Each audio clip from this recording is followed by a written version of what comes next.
जय श्री कृष्णा दोस्तों, आपके अपने अमृत साधना भक्ति चैनल पर आप सबका स्वागत है। दोस्तों, आज की इस वीडियो में हम कार्तिक पूर्णिमा 2021 का जो व्रत है, कब का व्रत रखा जाएगा, इसका क्या महत्व होता है, पूजन के शुभ मुहूर्त क्या होते हैं और साथ ही दोस्तों इस कार्तिक पूर्णिमा पर कौन से ऐसे 5 चमत्कारी उपाय आप कर सकते हैं जिससे कि आपकी किस्मत बदलने लगेगी, आपका सौभाग्य जाग उठेगा, आपका दुर्भाग्य दूर होने लगेगा और आपकी रूठी तकदीर मान जाएगी। तो आइए दोस्तों, एक एक करके हम इन सब के बारे में जान लेते हैं। दोस्तों, हिंदू धर्म में कार्तिक महीने को बेहद पवित्र माना गया है। इस महीने में विधि पूर्वक धन की देवी माँ लक्ष्मी और श्री हरि नारायण जी का पूजन करके उन्हें विशेष रूप से प्रसन्न किया जाता है और उनका विशेष रूप से व्यक्ति आशीर्वाद भी पा सकता है। विष्णु लक्ष्मी जी की कृपा प्राप्ति का यह महीना हर तरह से व्यक्ति के जीवन में खुशियां लाने वाला और सभी संकटों कष्टों को हरने वाला महीना शास्त्रों में कहा गया है, क्योंकि दोस्तों इस महीने में कई बड़े त्योहार आते हैं जहां पर हम विष्णु भगवान और माता महालक्ष्मी को प्रसन्न करने के लिए उनका पूजन करते हैं, मंत्र जाप करते हैं, हवन करते हैं और खासकर कुछ ऐसे विशेष उपाय करते हैं कि जिनसे हमारे सब रुके हुए अटके हुए काम बनने लग जाते हैं। दोस्तों, इस वर्ष कार्तिक का महीना 21 अक्टूबर से शुरू हुआ था, जो कि कार्तिक पूर्णिमा 19 नवंबर 2021 के दिन समाप्त हो जाएगा। धार्मिक दृष्टि से भी यह सबसे अनुकूल माना गया है।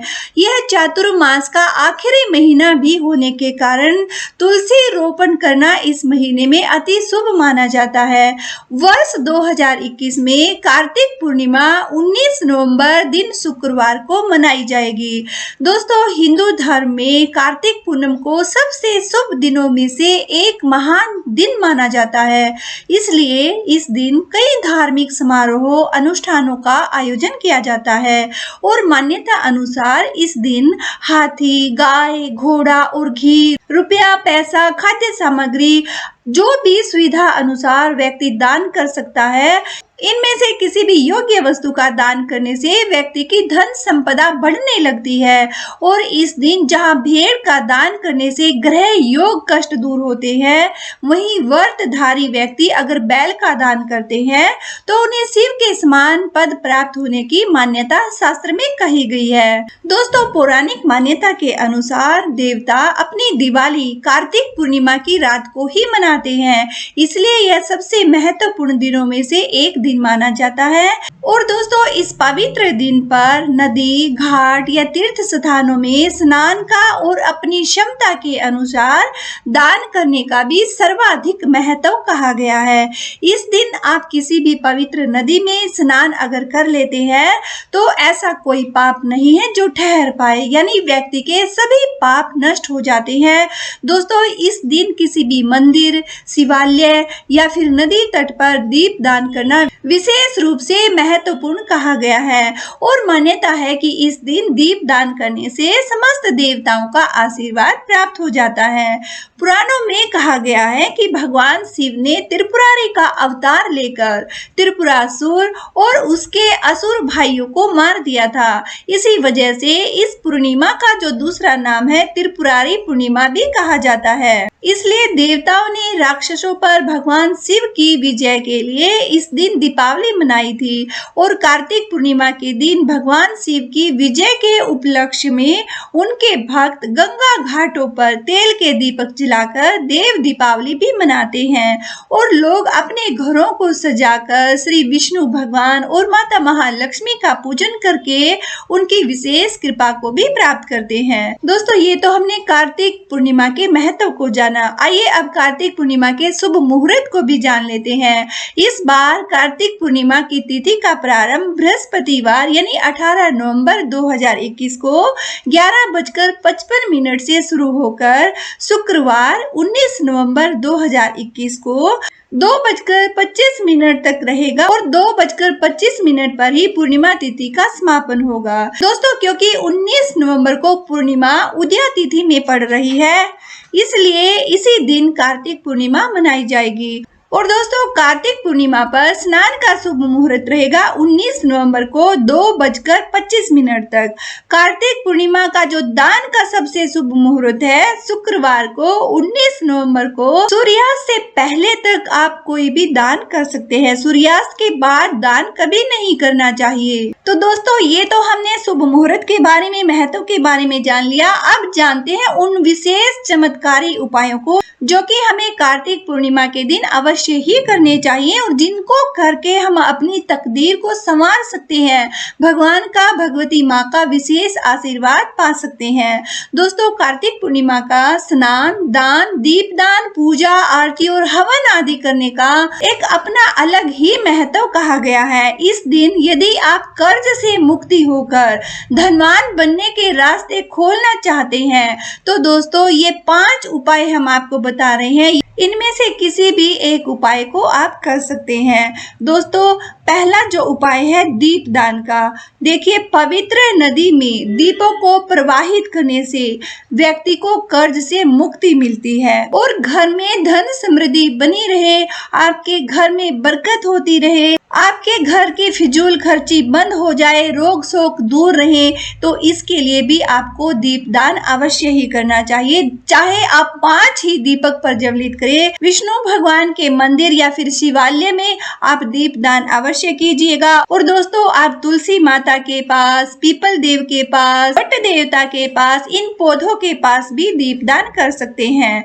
लक्ष्मी माता और विष्णु भगवान को प्रसन्न करने के लिए और उनकी कृपा को पाने के लिए दीपदान सबसे सरल और सबसे उत्तम उपाय शास्त्र में कहा गया है। दूसरा जो उपाय है दोस्तों, स्नान करना। इस दिन गंगा या यमुना तट पर स्नान करके सूर्य को अर्घ्य देने से सभी तरह के संकट दूर होते हैं और व्यक्ति की धन समृद्धि के रास्ते खुल जाते हैं। जो भी उसका रुका हुआ धन है, अटका हुआ धन है, या उसके जीवन में जो भी गरीबी है, अभाव है, रुपए पैसे की तंगी है, वो सब उसकी दूर होने लगेगी। और दोस्तों, यदि आप गंगा या यमुना जी पर स्नान करने के लिए नहीं जा सकते हैं तो घर पर भी आप इसका पूर्ण लाभ ले सकते हैं। और ये स्नान आप कैसे करेंगे, इसकी शास्त्रीय विधि हम आपको बता देते हैं। दोस्तों, जिस भी बाल्टी या टब में आप स्नान करते हैं, सबसे पहले उसको धो करके अच्छे से साफ कर लीजिएगा। फिर उसमें आप 1 कटोरी या आधा कटोरी या आधा गिलास, जितना भी सुविधा अनुसार आपके पास गंगा जल मिले, तो वो थोड़ा सा गंगा जल उसमें डाल लीजिएगा और 2 तुलसी पत्र डाल लीजिएगा। दोस्तों, उसके बाद उस बाल्टी या टब को नहाने के पानी से भर लीजिएगा। दोस्तों, ध्यान रखिएगा, कभी भी भरी हुई बाल्टी में आपको गंगा जल मिक्स नहीं करना है। सबसे पहले उस बर्तन को साफ करके उसमें गंगा जल डालना है, उसके बाद ही आपको उसको पूर्ण रूप से भर के फिर स्नान करना है, तो ही आपको गंगा स्नान या यमुना स्नान का पूर्ण फल मिल पाएगा। दोस्तों, जो भी जानकारी हम आप लोगों के साथ शेयर करते हैं, शास्त्र अनुसार जानकारी ही हम आप लोगों के लिए लेकर आते हैं। और तीसरा जो उपाय है दोस्तों, लक्ष्मी भोग। कार्तिक पूर्णिमा पर चंद्रमा के उदय होने के पश्चात खीर में मिश्री व गंगा जल मिलाकर माँ लक्ष्मी को अगर आप भोग लगा देते हैं तो माता रानी प्रसन्न होकर आपकी हर इच्छा पूर्ण करती हैं, क्योंकि इस उपाय से लक्ष्मी माता बहुत ही ज्यादा प्रसन्न होती है। और चौथा जो उपाय है दोस्तों, द्वार की सज्जा का, डोर की डेकोरेशन करने का। इस दिन द्वार पर वंदनवार आप लगाइएगा, उसे फूलों से सजाइएगा और आपके द्वार की जो मेन गेट है, उसकी जो दहलीज है, उसके दाएं और बाएं दीपक अवश्य जलाइएगा। और मुख्य द्वार पर आम के पत्तों का तोरण अगर बांधते हैं तो बहुत ही ज्यादा शुभ रहता है। और दोस्तों, द्वार पर सुंदर सी रंगोली भी आप जरूर बनाइएगा, जिससे लक्ष्मी माता आकर्षित होकर आपके घर में ही स्थिर रूप से वास करने लगेगी। और दोस्तों, कहा गया है कि ये छोटे से उपाय करने से व्यक्ति के जीवन में विशेष रूप से समृद्धि के योग बनते हैं और 9 ग्रह भी प्रसन्न होते हैं। तो जो आपकी ग्रह बाधा है, जो भी आपके जीवन में संकट है, कोई भी परेशानियां हैं, तो वो भी आपकी दूर होने लगेंगी। और पांचवा और अंतिम उपाय हम आपको बता देते हैं दोस्तों, ये है पीपल का उपाय। इस उपाय में आपको करना क्या होगा, पीपल के वृक्ष में आपको दूध और जल अर्पित करना है। दोस्तों पूर्णिमा के दिन नहा धो करके स्वच्छ वस्त्र पहन करके आपको 1 लोटा जल से भर कर लेना है। उसमें थोड़ा सा कच्चा दूध आप मिला लीजिएगा और थोड़ी सी मिश्री, गुड़ या फिर खंड, जो भी आपके पास अवेलेबल हो वो मीठा उसमें मिला लीजिएगा और थोड़ी सी 1 चुटकी हल्दी भी आप डाल लीजिएगा। दोस्तों इस हल्दी मिश्रित मीठे जल को पीपल के पेड़ पर चढ़ाने से माता महालक्ष्मी अत्यंत प्रसन्न होती है। तो दोस्तों ये थे कुछ विशेष उपाय, जिनमें से किसी को भी आप अपनी सुविधा अनुसार करके अपने जीवन को संवार सकते हैं। और दोस्तों अगर आप श्रद्धा से, निष्ठा से, भावना के साथ किसी भी उपाय को करते हैं, चाहे आप एक दिया ही भगवान के नाम का जलाते हैं, तो दोस्तों आपके घर में हमेशा ही बरकत रहेगी, सुख समृद्धि का वास होगा, लक्ष्मी का प्रकाश होगा। ओके दोस्तों, आज के लिए बस इतना ही। वीडियो अगर आप लोगों को पसंद आई है तो लाइक और शेयर जरूर कीजिएगा और दोस्तों कमेंट सेक्शन में जय माता दी जरूर लिखिएगा। तो फिर मिलते हैं दोस्तों किसी नई जानकारी के साथ। जय माता दी।